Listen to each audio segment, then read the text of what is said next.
अलल पंख अनुराग है, सुन मंडल रहे थीर, दास गरीब उधारिया, सतगुरु मिले कबीर।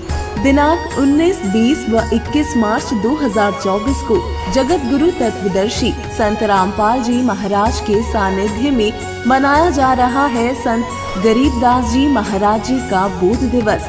इस 3 दिवसीय महासमागम में विशाल भंडारा, दहेज मुक्त विवाह, रक्तदान शिविर, नेत्र जांच शिविर, दंत चिकित्सा शिविर और महापुरुषों के जीवन पर आधारित भव्य प्रदर्शनी जैसे कार्यक्रम आयोजित होंगे। संत गरीबदास जी महाराज जी की अमर वाणी के अखंड पाठ का श्रवण कर अपने जीवन को धन्य बनाएं। इस संपूर्ण कार्यक्रम का सीधा प्रसारण आप 21 मार्च 2024 को सुबह 9:15 बजे से साधना टीवी व पॉपुलर टीवी पर और हमारे YouTube चैनल संत रामपाल जी महाराज एवं संत रामपाल जी महाराज ऐप पर भी देख सकते हैं, जिसमें सर्व मानव समाज सादर आमंत्रित है। आयोजन स्थल है सतलोक आश्रम, धनाना धाम, सोनीपत, हरियाणा।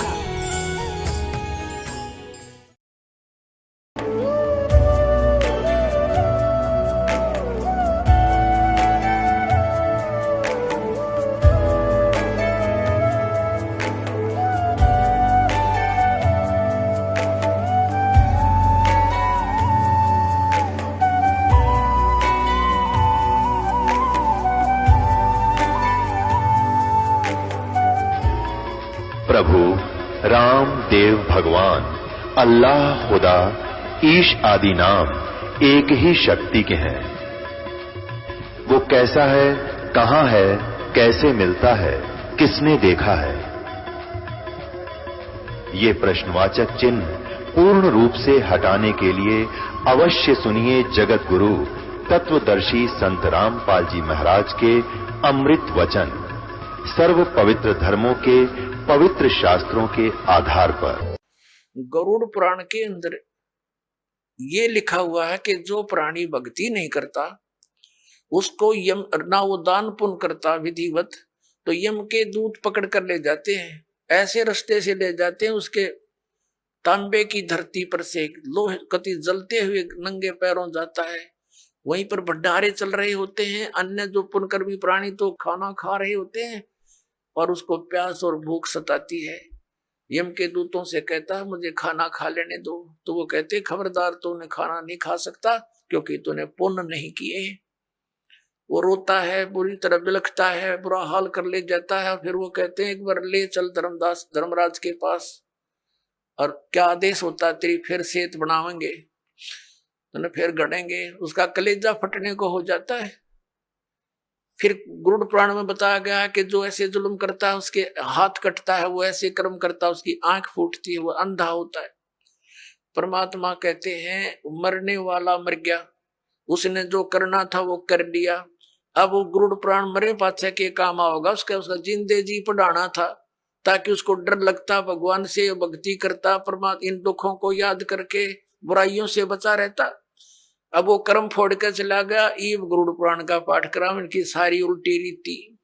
अब परमात्मा क्या बताते हैं कि पुराण उठा, फिर पंडित आगे, गुरुजी आगे और पीछे गरुड़ पढ़ाई। नर से तीतू पशुआ की जय गद्दा बैल बनाई, ये 56 भोग कहा मन बोरे की तो कुरुड़ी चरने जाई। ओए पुण्यात्माओं, इस काल ने हमारी बुद्धि इतनी कमजोर कर दी। हम ये सोचते हैं कि हमने जो आज ठाठ है मनुष्य जीवन में, जब चाहे भोजन खा ले भूख लगते ही, जब चाहे चाय बनवा के पी ले, काजू किस्मत सेब संतरे खावे, हलवे खीर खा लेते हैं। परमात्मा कहते हैं अगर इतनी सुविधा भगवान ने दी है जिसका कुछ काम भी नहीं आ रहा है, यदि आपने सत भक्ति नहीं की, गुरु धारण किया नहीं, तो फिर क्या होगा? नर से तीतू पशुआ की जय गद्दा बैल बनाई, ये 56 भोग कहा मन बोरे की तो कुरडी चरने जाई। ओए होए पुण्यात्मा, हमारा जो हृदय इतना कट्टर हो गया, इतना ज्ञानहीन हो गया हमारा हृदय में कि हम ये सुनकर भी यकीन नहीं होता सचमुच हमारी दुर्गति हो जाएगी। और यह सबसे बड़ी भूल जीव का लगी हुई है। ठीक है, स्वयं बुद्धि काम ना करती तो संतों के वचन सुनने चाहिए। अब कई जैसे हम अपने रिश्तेदारों को या कोई मित्र प्यारे से कहा करते, भाई राम नाम ले लो, भक्ति कर लो, हैं गधा बनोगे, कुत्ता बनोगे, वीरन मैटी होगी, हैं तो वो क्या कहा करते, किसने देखा है देखी जाएगी। ले कोई बात हुई है? अब मरे पाछे के अर्गद अपने पाछे के देखी जाएगी, फिर तो कुमार देखेगा, डायमंड का बोरा कड़पे मारेगा लठ। देखना थी देख, बुराई छोड़ भक्ति कर भगवान की। देखो कोई अंधा जा रहा है किसी कुमार्ग पर, गलत रास्ते पर, आगे से कोई आंखों वाला आ गया और उसको कह रहा कि सूरदास ये तेरा रास्ता ठीक नहीं, बहुत भयंकर बियाबान में चला जाएगा, तुझे खा जाएंगे हिंसक जानवर। अब वो यदि होश में है वो अंधा, तो आंखों वाले की बात पर विचार करना चाहिए कि इसने क्यों कहा ये बात, और तुरंत उस मार्ग को त्याग देना चाहिए। और जब उस अंधे ने पी रखी है भांग, तो वो ये कह सकता है कि देखी जाएगी, किसने देखा है? अरे आंखों वाला बता रहा है कि उसने देखा, तभी तो वो तुझे सतर्क कर रहा है, और तेरा दुश्मन थोड़ा ही है। अंधे ने दिखा नहीं, आंखें वाले की माना नहीं, तो मरकुए में पड़ गए। तो ये संत महात्मा जिन्होंने भगवान को देखा और वहां का सब विधान से परिचित होकर आए, हमें ज्ञान दिया कि ये दो क्रियाएं तुम कर रहे हो, ये तुम गलत रास्ते जा रहे हो, इनको त्याग दो। अब ये संत महात्मा जो थे ये आंखों वाले थे, ये तत्व ज्ञान युक्त आंखें रखते थे, और हम अंधे हैं, तत्व ज्ञानहीन प्राणी हैं, और हम आंखों वालों की नहीं मानेंगे। हमने दिखता ना, अर्जुन उन्होंने दिखा, उन्होंने बताया, उनकी हम मानते ना, तो फिर वह बनेगी जो उस अंधे गेल बननी थी पड़बाड़ में। तो क्या बताते हैं, सुखदेव ने 84 भुगती बना पजावे खरगो, तेरी क्या बुनियाद प्राणी तू पेंडा पंथ पकड़वो।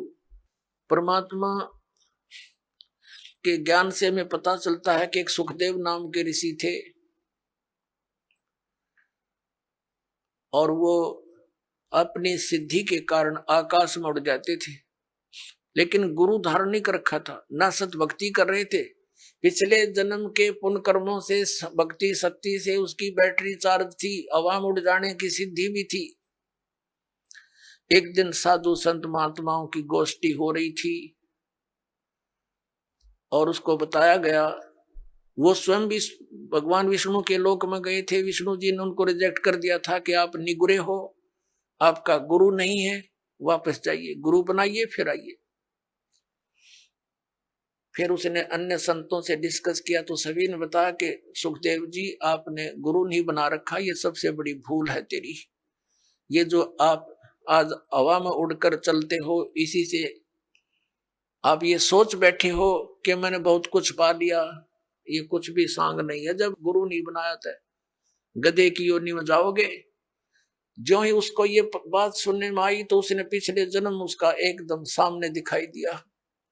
फिर सुखदेव ऋषि ने बताया कि एक समय मैं गधे की योनि भोग रहा था, अंधा हो गया, मेरे मालिक ने छोड़ दिया, लठ मारे घर से निकाल दिया। चलता चलता एक पगडंडी की अटकल सी लगाता हुआ जंगल में वन में जा रहा था। आगे एक नाला आ गया, एकदम मेरे पैर उस नाले में गिरने लगे। मैंने सोचा छलांग लगा ले, वापस पैर नहीं आ पा रहे थे, तो मैंने छलांग लगाई। वो भीड़ा सा नाला था, 2-2.5 फुट का, 3 का। तो मैं बीच में फंस गया, चारों पैर लटके आगे पीछे थे, उसके नाले की पटड़ियां पर अड़ गया।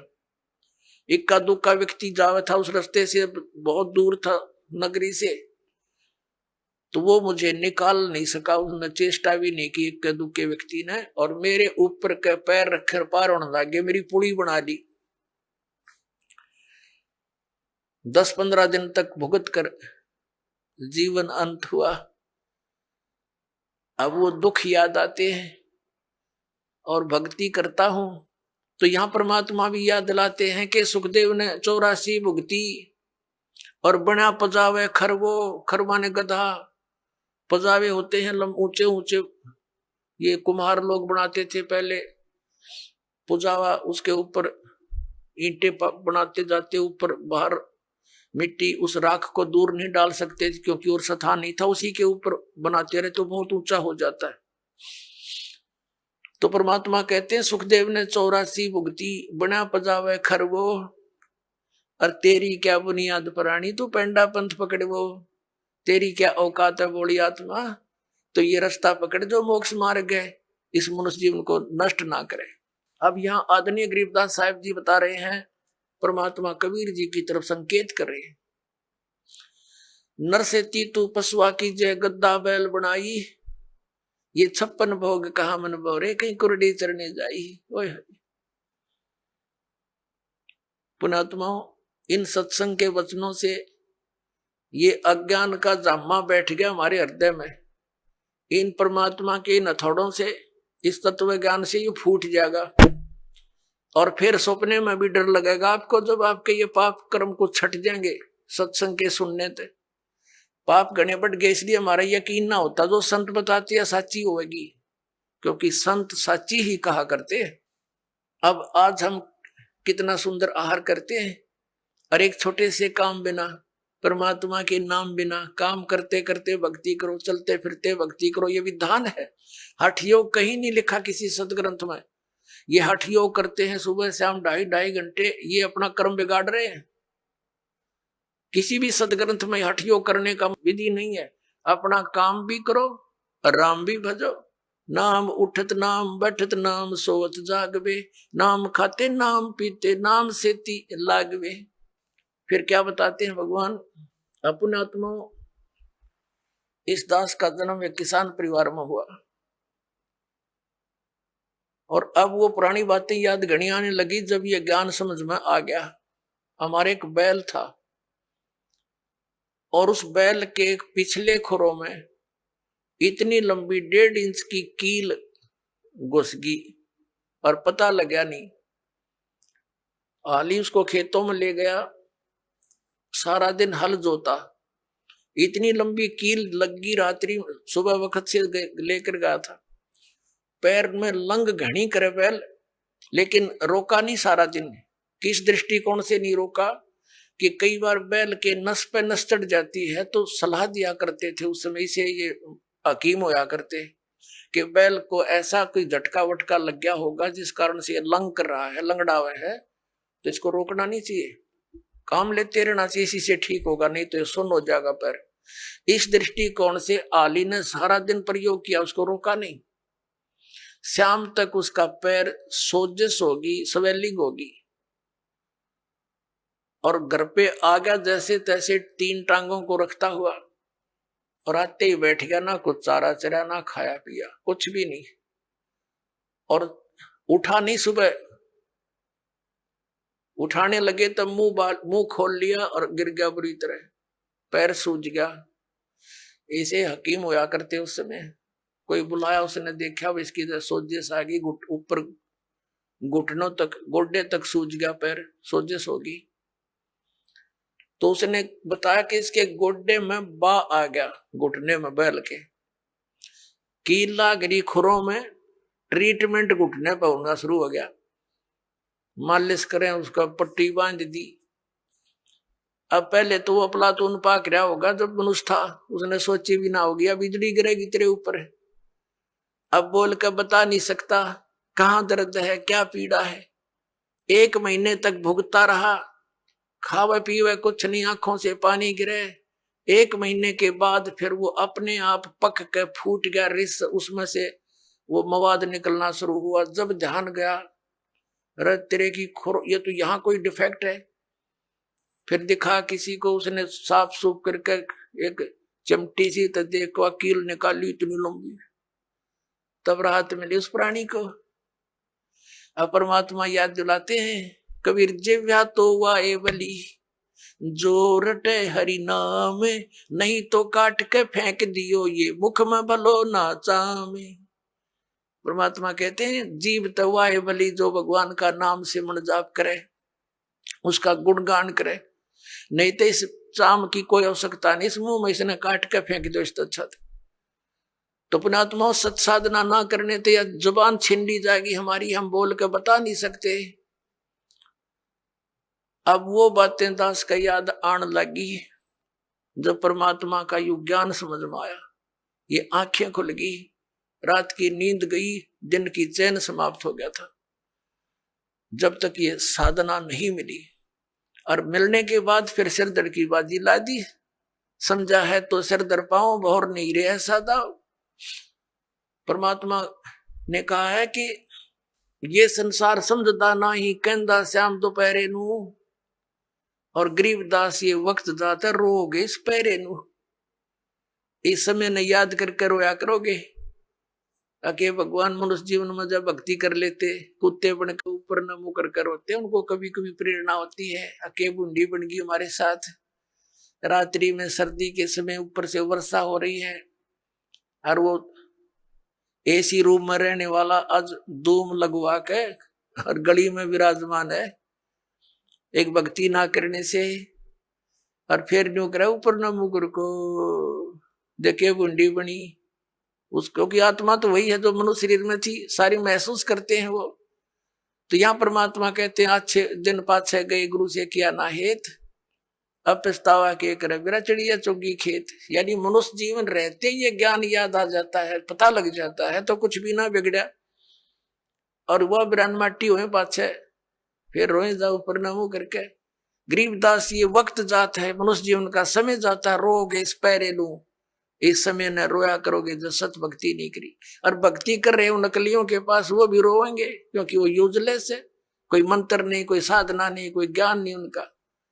तो वो अभी बात बिगड़ रही है। पुण्यात्माओं, काल ने घना जुल्म करवा रखा है हम आपके साथ। परमात्मा की चाह आत्मा को बहुत युगों से, जब से परमात्मा से बिछुड़ी है, लेकिन काल ने अपने ये दूत छोड़ रखे हैं कि ये मिसगाइड रखे, परमात्मा तक ना जाने दे, और ही कई साधनाओं में उलझाए रखे। ये तो दयालु आते हैं, अपने समर्थता से हमें इस मार्ग को याद दिलाते हैं और इस पर दृढ़ करते हैं। ना काल इस पर होने ना दे। 100 मन में खरपतवार पैदा कर देता जब सत्ज्ञान सुनता है, और जब अज्ञान सुना करते नो आराम से बैठे रहा करते। जो भी कोई कहता सारी साची, और अब सत शुरू होती है तो ये झूठी लगती है, क्योंकि हमने अज्ञान गणा सुन रखे। अब साधना करते हैं तो गलत करते हैं। क्या बताते हैं परमात्मा? प्रेत शिला पे जा बिराजे पितरों पिंड भराई, बोर श्राद्ध खान को आए ये काग भये कलमाही। परमात्मा कहते हैं प्रेत शिला पे जा बिराजे, भूत बन गए, भूत ये गलत साधना करके, और फिर पितरों पिंड भराई, फिर पिंड भरवाए, और बोर श्राद्ध खान को आए काग भये कलमाई। पुण्यात्मा ये श्राद्ध निकालते हैं, ये कहां से लिया इन्होंने ये जुगाड़? जबकि वेदों में मना है कि श्राद्ध नहीं निकालने चाहिए। ये भूत पूजाएं हैं, भूत पूजोगे तो भूत पढ़ोगे। गीता जी अध्याय नंबर 9 के श्लोक नंबर 25 में कहा कि भूत पूजने वाले भूतों को प्राप्त होंगे, पितरों की पूजा करने वाले पितर बन जाएंगे, देवताओं की पूजा करने वाले देवताओं के पास जाकर उनके नौकर लगेंगे, और मेरी पूजा करोगे मुझे प्राप्त होगे। तो गीता जी में तो मना किया कि पितर पूजा, भूत पूजा ये 13वीं करनी, अस्थि उठानी, गति कराने के लिए गंगा में डाल कानी, ये सारी शास्त्र विरुद्ध साधना है, वेद विरुद्ध साधनाएं है, ये नहीं करनी चाहिए। अरे हमारे धर्म गुरु इन नवगाटा जुड़वारे हमारा कि श्राद्ध निकालो, 17वीं 13वीं करो। अपना आत्मा परमात्मा कहा करते हैं, रे भोड़ी सी दुनिया सत्य गुरु बिन कैसे सरिया, रे भोड़ी सी दुनिया सत्य गुरु बिन कैसे सरिया। अपने लला के बाल उतरवावे देख के चीना लग जइया। एक बुढ़िया लेकर जागी अपने पोते या पोती ने, कहा गुड़गांव में आड़ी पे, अपने इष्ट धाम पर ले जाते हैं जहां पर भी, और वहां नाई बैठा होता है, और इन अज्ञानी धर्म गुरुओं ने हमारे को ये सलाह दे रखी है कि पहले बाल बच्चे के अपनी माता के ऊपर उतरवाने चाहिए इष्ट धाम पे। अब वह बुढ़िया जाती है पोता पोती ने लेकर साथ में पुत्र वधू, और वहां नाई बैठा होता है। उसको जा करके वह बुढ़िया कहती है कि रे नाई के भाई मेरे पोते के बाल काट दे। अब बाहर अगर 5 रुपया में काटता होगा ना नाई, उस इष्ट दाम पर 10 रुपये लेगा डबल। अब पता इसने मेरे बिना कोई काटनी है नहीं, इसके डबल तो लेगा। और फिर बुढ़िया न्यू कहेगी भाई काट दे जल्दी सी मोटे मोटे। और न्यू कहेगी बेटा देख जा रे भाई नाई के ध्यान रखिए मेरे पोते का कच्चा सिर है, कदे इसका कैंची ना लग जा, धीरे धीरे देख धीरे धीरे भाई। अब परमात्मा कहते हैं अपने लला के बाल उतरवावे और इतनी चिंता कि कदे कैंची ना लग जाइया। और एक बकरी का बच्चा लेके उसका गला कटैया रे भोली सी दुनिया। वो भी तो किसी का बच्चा था जो तो बलि चढ़ाने जा रही है, और अपने बच्चे का इतना दर्द कैंची भी ना छू जा। परमात्मा कहा करते जैसा दर्द अपना हो ऐसा जान बिराने। अब फिर वो बाल लेकर बुढ़िया क्या करेगी, उसमें मंदिर में चढ़ावेगी भगवान की मूर्ति पे। और वो बूढ़ा पुजारी बैठा होता है, वो उसी से में उठा के उनने और एक थैले में डाल देगा बोरी में। और जब वह बोरी भर जाएगी श्याम ने उसने उठा के कुरडिया पे फेंका होगा, और कौन सा बैंक में जमा करा होगा उसने बाहर फेंकने उठा के ने। तो परमात्मा कहते तुम यही कटाओ और इन्हें यही फेंक दो, इसका कोई यूज नहीं। मूर्ख बना रखा तुम्हारे, धंधा खोल रहे हैं लोग। अपने लला के बाल उतरवावे देख कैंची ना लग जइया। एक बकरी का बच्चा लेके उसका गला कटैया रे भोड़ी सी दुनिया। सतगुरु बिन कैसे सरिया रे भोड़ी सी दुनिया। सतगुरु बिन कैसे सरिया। कच्चा पक्का भोजन बनावे फिर माता धोकने गैया। कच्चा पक्का भोजन बना के फिर माता धोकने गैया। उस माता ऊपर कुत्ता मुते वो क्यों ना मर गैया रे भोड़ी सी दुनिया। गुरु बिन कैसे सरिया रे भोड़ी सी दुनिया। गुरु बिन कैसे सरिया। अब हमारी दादी जी माता दुखवाया करती मारे थे। हमारी काकी ताइयों से माताओं से कहती ए पौधे मोटे मोटे गुड़ के हुए रोट, और वो थोड़ी देर करती न धर दे न काचे पाके। उन्हें पता था कुत्ता न खाने और कुर्सी माता उड़ा जिम्मेगी। और वहां एक माता इतनी 2-2.5 फुट की उसकी हाइट, उसके महल की वह मंडी बना रखी होती है, और एक चबूतरा सा।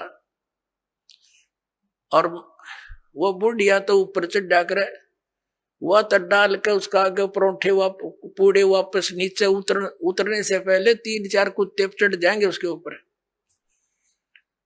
पहले तो उस माता के उस भोजन न खाएंगे और चलते समय उसकी चोटी में धार मार खाएंगे। अब परमात्मा न्यू कहा करते कि जय वह माता जिसने तो धोकन गई उसे प्रोटेक्शन की, क्योंकि पूजा तो नहीं कराना कुछ बचाव करे हमारा। उसके आप शर्मा कुत्ते मुत्ते तो वह तेरा बचाव क्या करेगी बुढ़िया। अब परमात्मा क्या बताया करते, परमात्मा क्या बताया करते, आप पे लिपे आप पे पोते और आप पे बनावे ओई, और उस पर बुढ़िया फिर पोते मांगे। देख अकल कहां से खोई।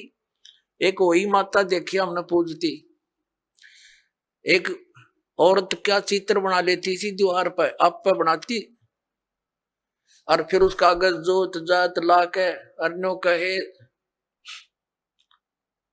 हे वही माता बहू का पोता दिए पुत्र दिए दूध पूत में खैर रखिए हैं, इसलिए तेरी पूजा करूं। परमात्मा कहे आप पे तो वह माता बनाई, आप पे लिपे आप पे पोता आप पे बनावे ओई, और उस पर बुढ़िया पोते मांगे। देखा कलकड़े तक खोई तरह के जो भैया। परमात्मा क्या याद दिलाते हैं कि जाटी पूजे पीपल पूजे और सिर तुलसा के हो और दूध पूत में खैर राखिए नो पूजू हो तो जांडी पूजे और पीपल में पानी चढ़ावे और फिर तुलसी माता ने पूजे, और उनको किस लिए पूज रही हूं कि मेरे दूध पूत में खैर रखिए। बता अकल देखो हमारी। ये हमारे धर्म गुरुओं की गाइडलाइन थी हमारे को। ये शास्त्र विदिता का मनमान्य साधना करवा के सारे भूत बनवा दिए। फिर क्या बताते हैं परमात्मा, जीवित बाप के लट्ठम लट्ठा और मुए गंग पुचैया, और जब आवे आसुज का महीना और वो कौवा बाप बनैया रे बोड़ी सी दुनिया। सतगुरु बिन कैसे सरिया। जैसे जीवित बाप के साथ तो खेचा तानी रखे निकम्मी आत्मा है, और मरने के बाद फिर उसकी गति के लिए चलेंगे कहां से। देखो पुण्यात्माओं, ये हमारे धर्म गुरु कहां से गति कराने लगते हैं मृत्यु के उपरांत। पहले तो यूं कहेंगे कि अस्थि उठाओ और गंगा में प्रवाह कराओ, इसकी गति हो जाएगी। अच्छा क्या करते हैं, एक व्यक्ति नाम ना ले हुआ था, उसकी पत्नी ने नाम ले रखा था। वैसे उसका अपनी पत्नी को मना नहीं करता था, ज्ञान से बहुत कुछ परिचित भी था, लेकिन उसके सामने एक बात आती कि मेरा पिताजी की मृत्यु होगी और मैं यदि गंगा में अस्थि नहीं डालकर आया तो फिर मेरी आत्मा नहीं मानेगी, तो मैं इसलिए नाम नहीं लूं। एक दिन वो बता रही थी उसकी पत्नी कि मेरे तायसरे की मृत्यु होगी, यानी उसके ताऊ की, और वो लेकर गए उसकी अस्थियों को गंगा घाट पे। वहां बैठे वो पांडे, और वहां इन्होंने अपने अक्षेत्र बांट रखे हैं कि ये मेरे अक्षेत्र का, ये मेरे अक्षेत्र का। जाते ही पूछ लेते कहां से आए जी, वो बता दिया जी ऐसे ऐसे सोनीपत से आए। अच्छा अच्छा आज तुम हमारे हो वो पकड़ ले गए।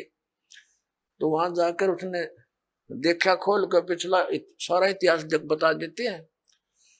तो क्या बोले वह न बोले, यजमान इब कद बहुत जन्माए रे तेरा गजब भयो।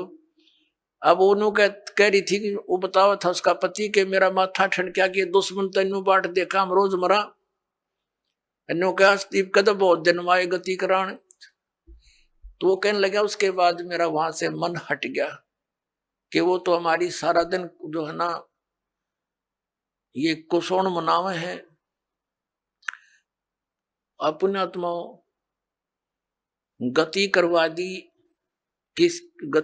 दी कि गंगा में अस्थि डलवा दी, होगी गति। फिर कहें 13वीं करो। 13वीं किस लिए कि गति कराण खातिर।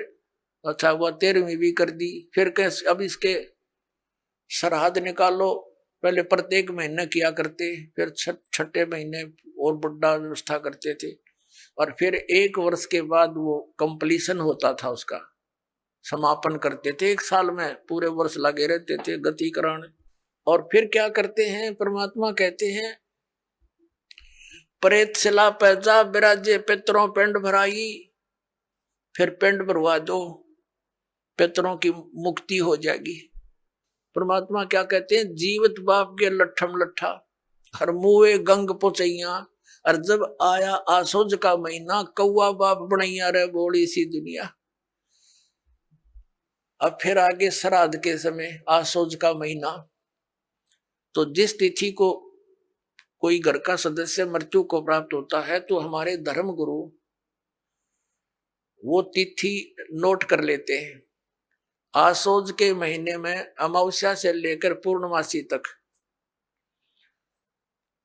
उस किसी भी तिथि को मृत्यु होती है तो उस दिन विशेष कार्यक्रम करते हैं, श्राद्ध निकालते हैं।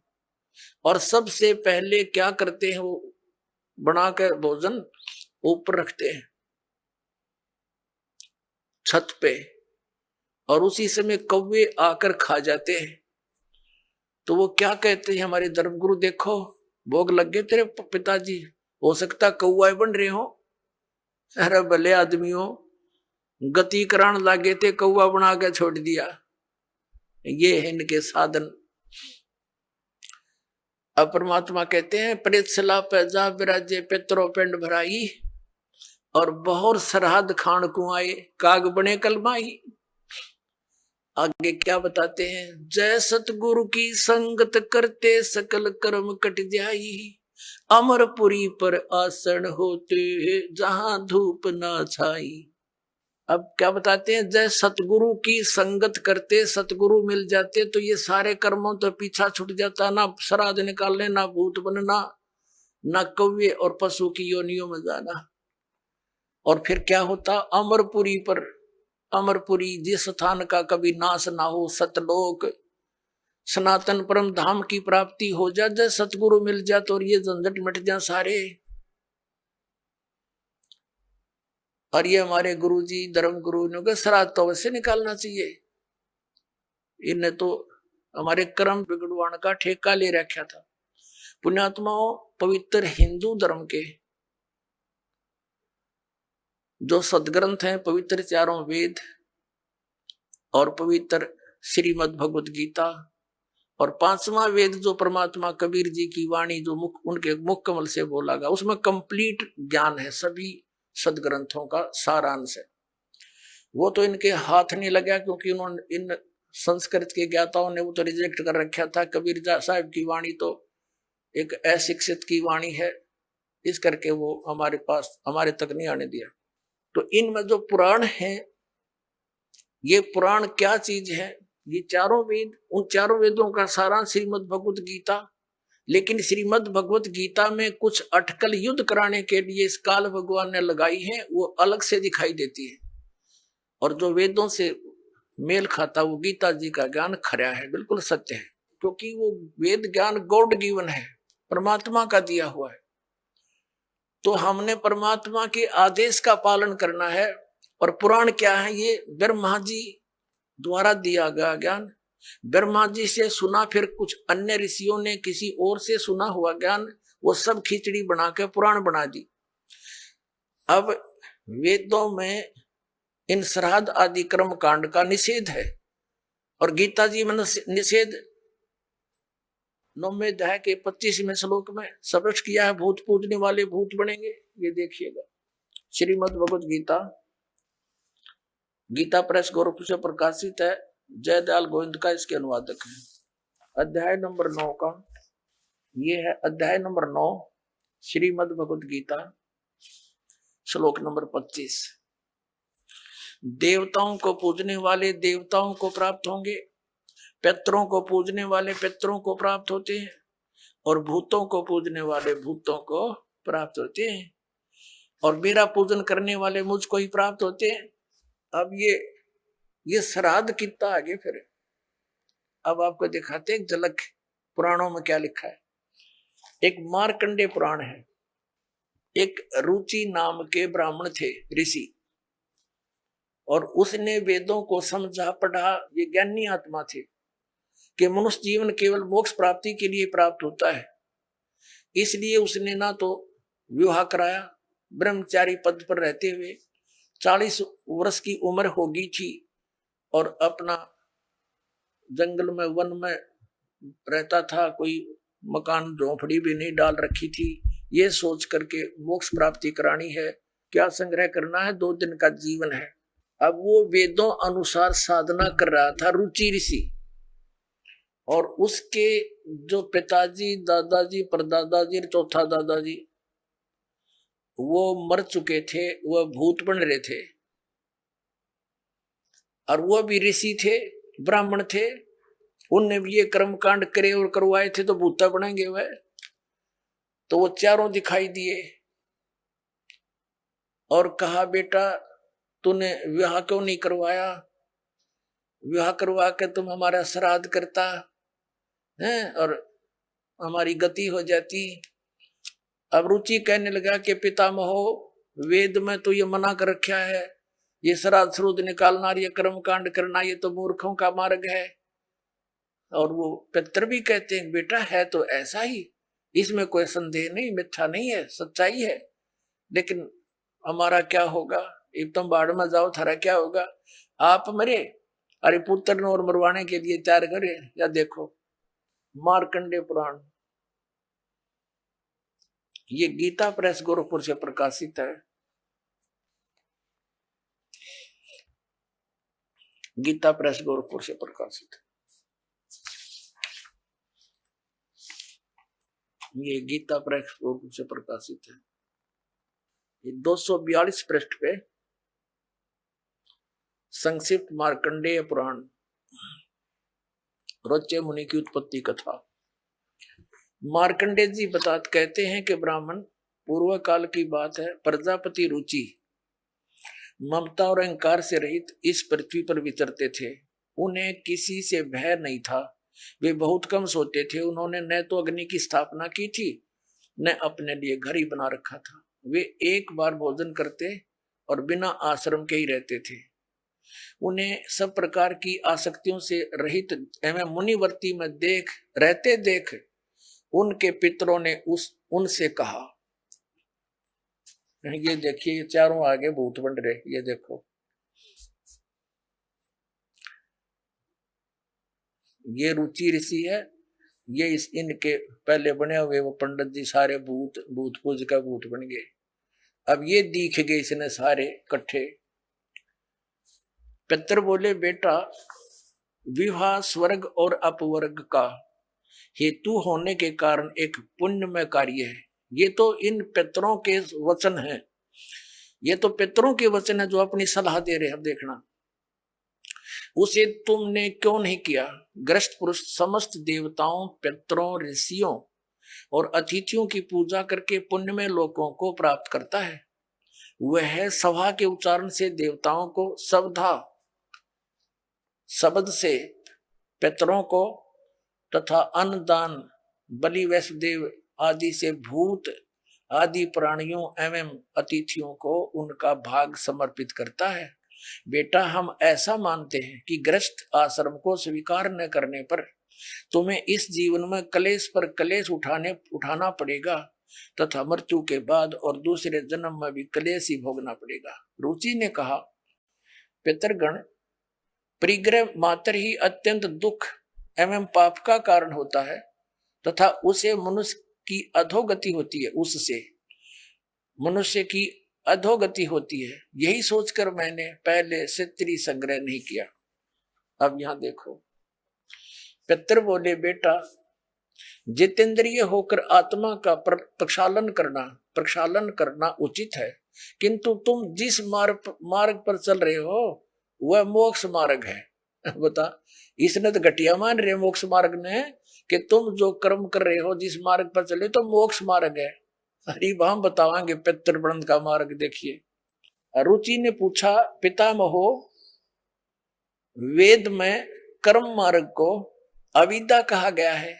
जो तुम सलाह दे रहे हो वो कर्म कांड, श्राद्ध श्रूद निकालना, पितृ पूजना, वो तो मूर्खों की विद्या, अविद्या का है, मूर्खों का सलाह कही है। फिर क्यों आप लोग मुझे उस मार्ग में लगाते हैं? पितर भी कहते हैं, पितर बोले, यह सत्य है कि कर्म को अविद्या ही कहा गया है, इसमें तनिक भी मिथ्या नहीं। फिर थोड़ा सिर बच गया, फिर क्या रह गया बता भाई? ये हमारे पुराणों में लिखा है। अब इस बात को पितर भी मानते हैं। आप जो साधना करें तो मोक्ष मार्ग है, और आप फिर उसको सलाह दे रहे हैं भूत पूज, श्राद्ध निकाल, ब्याह करवा, अरे यो नरक मार्ग है। और आप भी मानते हैं कि आप जो मार्ग अपना रहे हो तो मोक्ष मार्ग है। और रुचि कहता है वेद के अंदर तो इसको अविद्या, मूर्खों की साधना बताइए, तो पितर भूत पूजना, श्राद्ध निकालना, और पितर स्वीकार भी कर रहे हैं, कहा ऐसा ही है, इसमें कोई मिथ्या नहीं। फिर ये बकवाद घट रखी, अगर ऐसा कर ले, पितर ऐसा कर देते हैं, पितर पुत्र दे देते हैं, टट्टू दे देते हैं, आपा भूखे मरे, बतावे हम मूर्ख बना रखा है। एक थोड़ी सी झलक दिखाते हैं आपको इसी मार्कंडे पुराण में। इन कहां से ले रखे ये श्राद्धा के सिलसिले। एक मंदालसा नाम की औरत थी, उसने अपने पुत्र को शिक्षा दी, और वह ये ले रहे हैं। देख, मार्कंडे पुराण के अंदर यही आपको सुना रहे हैं। ये काशी पृष्ठ से थोड़ा सा लेंगे। मंदालसा बोली महाराज, ये मंदालसा ज्ञान देती हुई आ रही है। मंदालसा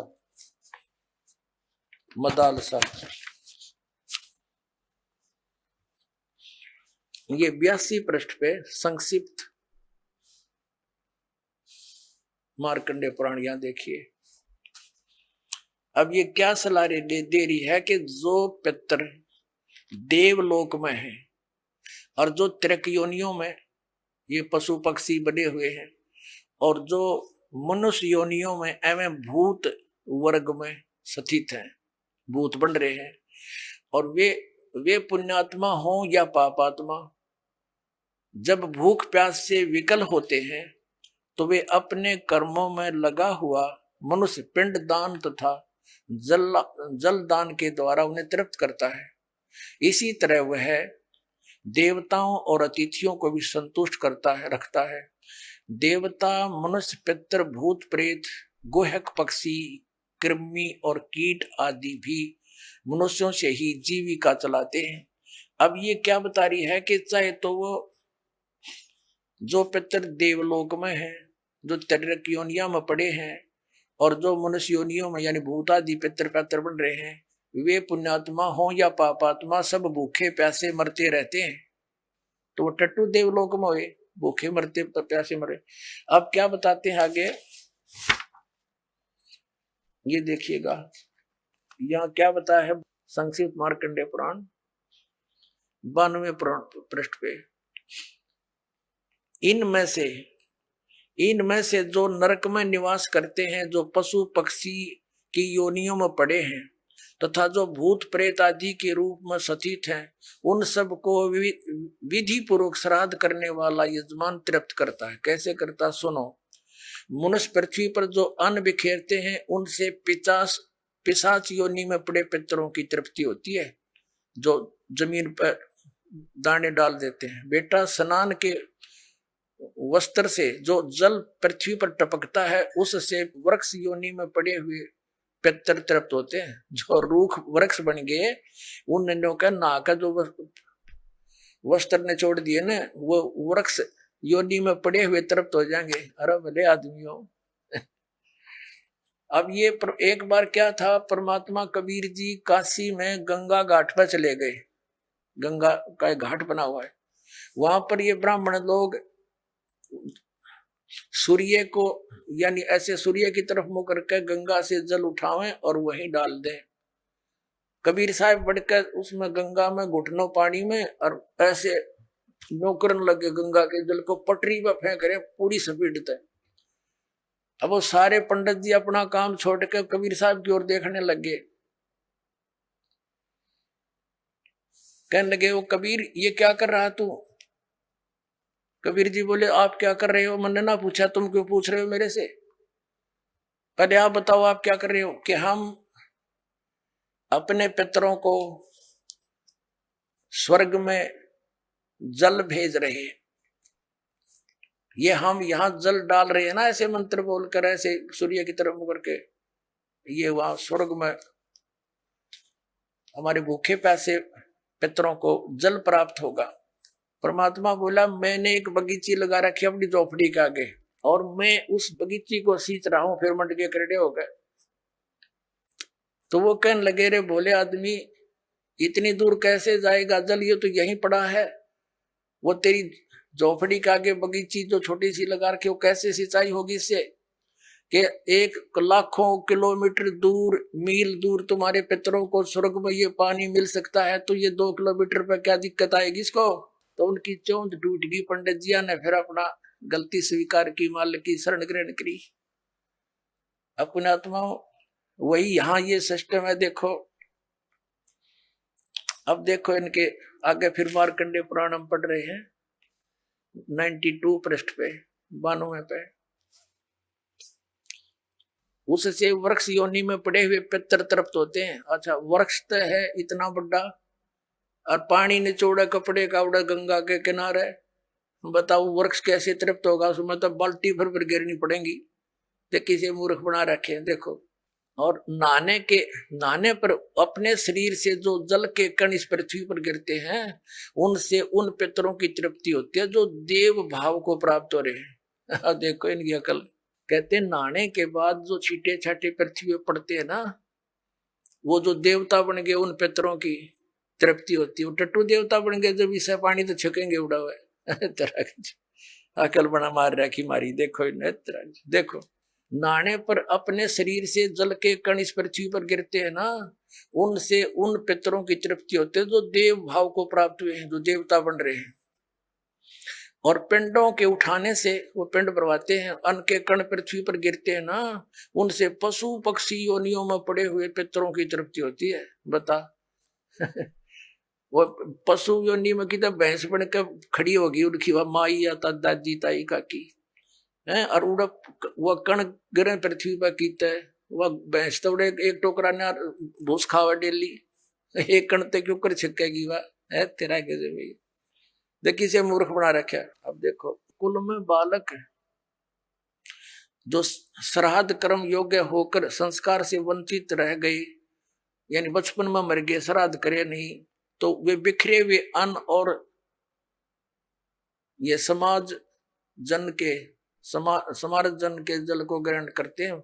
ब्राह्मण लोग भोजन करने के बाद हाथ मुंह धोते हैं और चरणों का प्रक्षालन करते हैं, तो उस जल से भी अनन्य पितरों की तृप्ति होती है। बेटा उत्तम विधि से श्राद्ध करने वाले पुरुषों के अन्य पितर यदि दूसरी योनियों में चले गए हों तो भी श्राद्ध से उन्हें बड़ी तृप्ति होती है। अनन्य उपार्जित धन से जो श्राद्ध किया जाता है उससे चंडाल आदि योनि में पड़े पितर तृप्त होते हैं। अब जो भूत प्रेत पितर कितने वृक्ष बन गए, कोई भैंस बना खड़ा है, कितने कोई काटड़ा बन रहा है, इन्हों के वो भी तृप्त होंगे। वो थोड़े छक्के दो धड़ी खाओ एक कब जब पेट भरे। एक बार आदरणीय गरीबदास साहिब जी गांव छुड़ानी में हुए, जिनको परमात्मा मिले थे और सचखंड ले जाकर वापस छोड़ा था, उन्होंने फिर ये ज्ञान दिया। एक उनका शिष्य था किसान, और वो गरीबदास साहिब जी के पास बहुत समय बैठता था, प्रतिदिन सत्संग सुनता था, दिन में विचार सुनते रहते थे, बैठ जाते थे। तो वो एक दिन नहीं आया। गरीबदास जी ने पूछा भाई कल क्यों नहीं आया? अगले दिन जब वो पहुंचा, उसने बताया कि महाराज जी कल मेरी माँ का श्राद्ध था और हमारे गुरुजी वो पंडित जी आए थे, उन्होंने श्राद्ध श्रुत निकाला, उसमें सारा दिन बिजी रहा मैं। कहा अच्छा भाई। फिर कहने लगा जी कल भी नहीं आने पाऊंगा मैं। पर गरीबदास जी ने पूछा कल क्या बात है? कि कल मेरे पिताजी का श्राद्ध है। कहा अच्छा। परमात्मा पहले भी बहुत समझाते थे गरीबदास साहब जी, लेकिन हमारी बुद्धि इतना काम नहीं करती, हम संसार के व्यवहार को घड़ा में तो देते हैं। तो कभी गरीबदास जी ने कहा भी एक काम करना बेटा, जब तेरे पिता का श्राद्ध निकाल ले तुम्हारे वो ब्राह्मण जी, उसके बाद 2 व्यक्तियों का खाना ले आना यहाँ पर। अब उस व्यक्ति ने सोचा गुरुजी अपने लिए मंगाते होंगे। जब उनके गुरुजी ने सारा काम कर लिया, तैयारी उसने सब लगा दिया, भोग भाग कौवे काव्य छका दिए, तो बाद में बचे हुए 2 रोटियों का 2 मनुष्यों का खाना लेकर के वो गरीबदास जी के मकान में आ गया। गरीबदास जी भी गृहस्थी थे, बाल बच्चेदार थे, किसान थे, लेकिन परमात्मा से परिचित हो चुके थे, तत्व ज्ञान से परिचित थे। उस भगत का ही खेत था, उसमें एक जोड़ी थी, छोटा सा तालाब जिसको लेट बोले। जब वो व्यक्ति लेकर आ गया 2 मनुष्यों का भोजन, गरीबदास जी कहने लगे आजा मेरे पीछे पीछे। अब उस व्यक्ति ने सोचा खेतों में कोई साधु संत आए होंगे, इनसे मिलने आते रहते हैं। वहां जाकर उस लेट से, उस जोहड़ से 1 किलोमीटर दूर उस खेतों में जो तालाब होते थे छोटे छोटे, पशुओं के पानी के लिए उसमें स्टोर कर लेते थे जल, तो उसके चारों तरफ झुंड खड़े हो जाते थे, झाड़ बोझड़े कांटेदार झाड़ियों के गुच्छे से बन जाते थे। उससे 200 फुट दूरी पर बैठ गए गरीबदास जी भी, वो लड़का व्यक्ति बैठा लिया और वहां कहा, आवाज लगाई उसकी माता और पिता का नाम लेकर, और उनसे कहा कि आ जाओ तुम्हारा पुत्र भोजन ले आए। उसमें से एक गीदड़ और गीदड़ी निकल कर आए और वहां आकर खड़े हो गए, और लीला थी गरीबदास साहिब जी की, और कहा बेटा ये तेरी माँ, ये तेरा बाबू, ये तेरा पिताजी, इन्हें खिला भोजन। वो दर दिया खोल कर उसने। अब वो छक गए दोनों, 1 मिनट खा गए फटाफट और खा कर भाग गए। अब गरीबदास जी बोले कि तुम्हारे गुरुजी क्या कह रहे थे कि एक दिन के भोजन खिलाने से और 1 वर्ष तक तुम्हारे पिताजी पितर जो जिस भी योनि में है वो तृप्त रहेंगे। अखा जी ऐसे कह रहे थे, ये दोनों भूखे मरे थे, देखा गए सारे ने, और भोगते ला के आए हो तुम्हें। अखा जी उस दिन पीछे कान पकड़ दिया कि जी बाढ़ में जाओ, या ये तो बकवास है सारी, तो छोड़ दी सारी वो लोकवेद और दंत कथा, मनमाना आचरण उस प्यारी आत्मा ने। तो पुण्यात्माओं, परमात्मा कहा करते थे कि तुम एक दिन तो आहार करा देते हो, मान लीजिए तुम्हारी बात बड़ी करें, और तुम्हारे पिताजी या माताजी जब जीवित थे दिन में 2-2 बार तो पक्का रोटी खाते थे। अरे तुमको एक दिन के खाने से 364 दिन कोई जरूरत नहीं, ये कोई संभव बात है तुम्हारी? एक दिन तुमने भोग लगा दिया, 364 दिन क्या खाएंगे वो? मान लीजिए तुम्हारे पिता काग बन गए, कौवे, तो रोज भोग ला दो उनका, 2 रोटी तोड़ के ऊपर रोज फेंक दो ताकि उनका पेट भरा रहे। एक दिन ये फंड करने से कोई फायदा नहीं। कहने का भाव यह है कि वो तो जो बन चुके। अब पुण्यात्माओं, जब हम सत भक्ति करेंगे और इस साधना के करने से आपके जो पितृ भूत प्रेत आदि बने हुए हैं, और चाहे वो किसी योनि में है ये पितृ वाली सिस्टम में, तो उनकी भी मोक्ष हो जाएगा आपकी भक्ति करने से।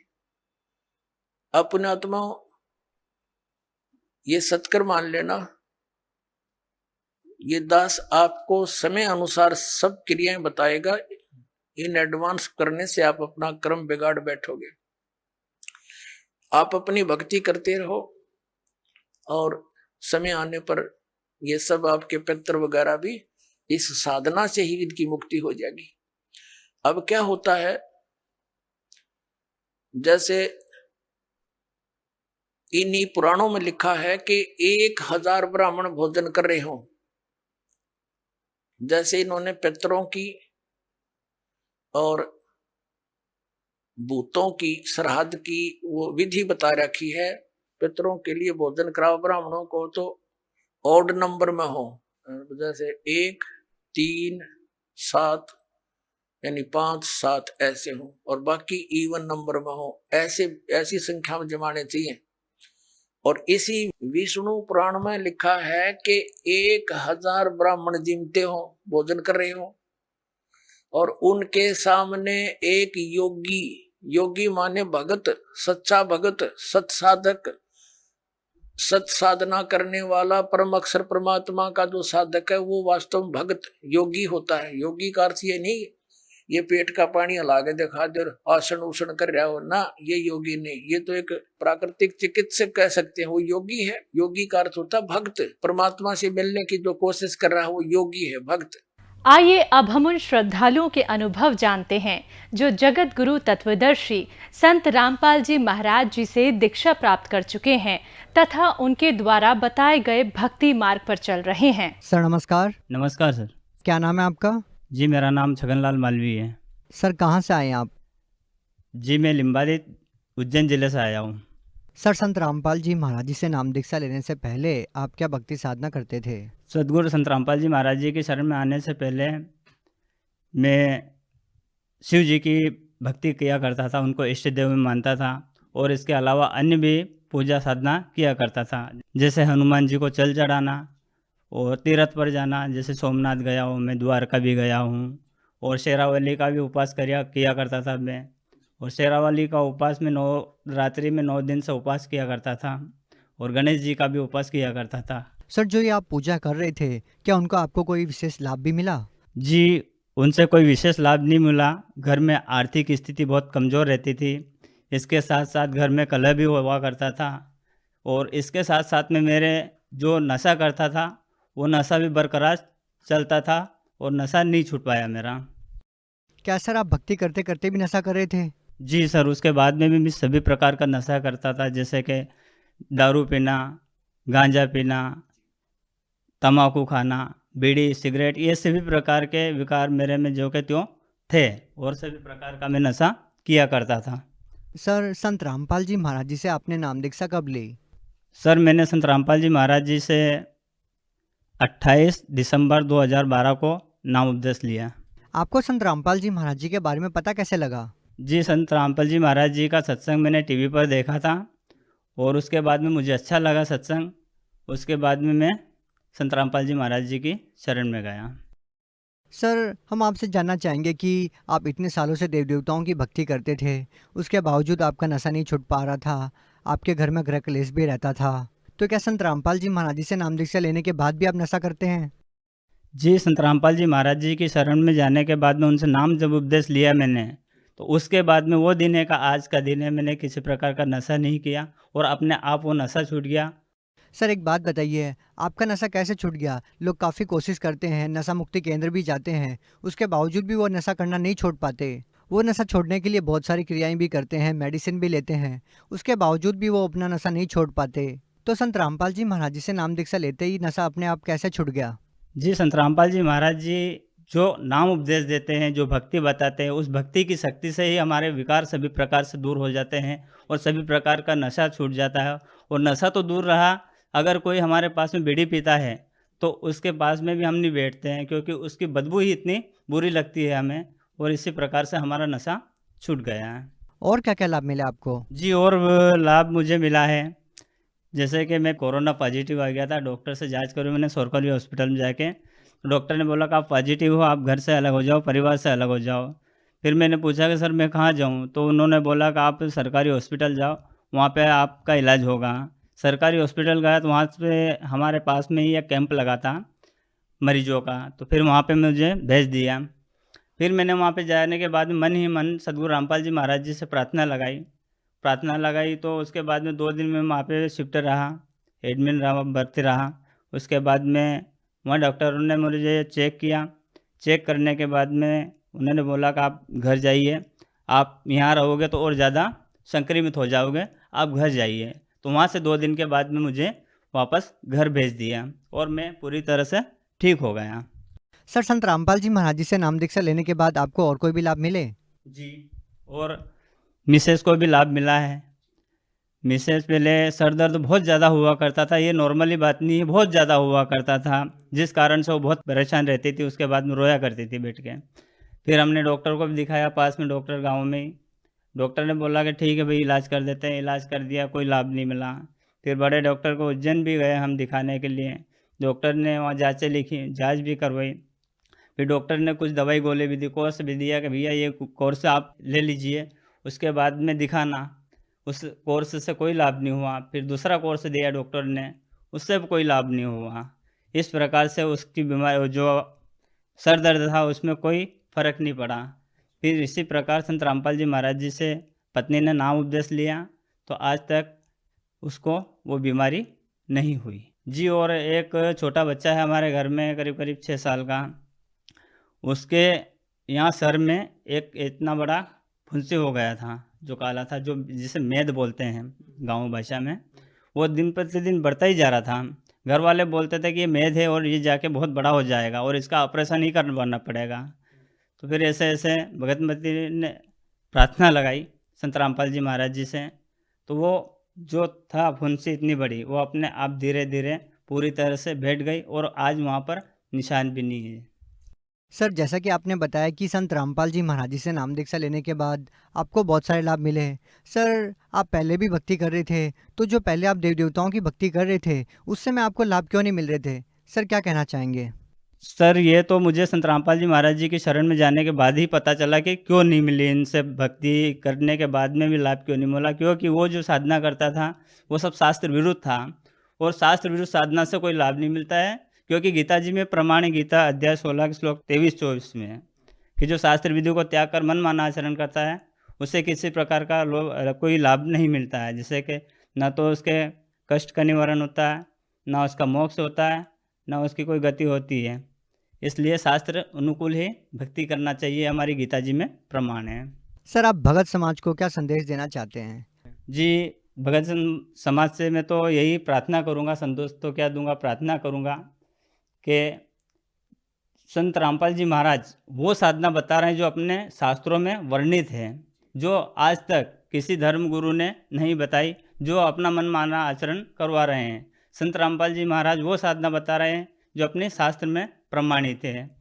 वो लाभ जो संत रामपाल जी महाराज जो अपने शास्त्रों में जो वर्णित जो साधना से जो लाभ मिलते हैं, वो संत रामपाल जी महाराज जी से नाम उपदेश लेके भक्ति करने से लाभ मिलते हैं।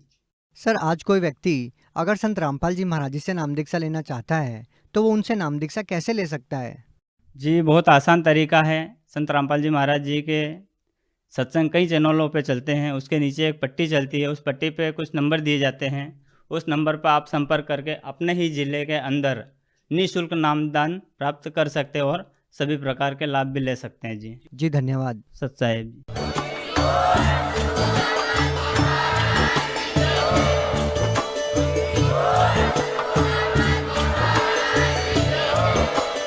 आप सुन रहे थे जगत गुरु तत्वदर्शी संत रामपाल जी महाराज जी के मंगल प्रवचन। अधिक जानकारी के लिए विजिट कीजिए हमारी वेबसाइट www.jagatgururampalji.org। संत रामपाल जी महाराज जी के शुभ आशीर्वाद से पूरे विश्व भर में 500 से भी ज्यादा नाम दीक्षा केंद्र हैं, जिन पर संत रामपाल जी महाराज जी द्वारा ऑनलाइन निःशुल्क नाम दीक्षा दी जा रही है। अपने नजदीकी नाम दीक्षा केंद्र का पता करने के लिए संपर्क करें 8222880541।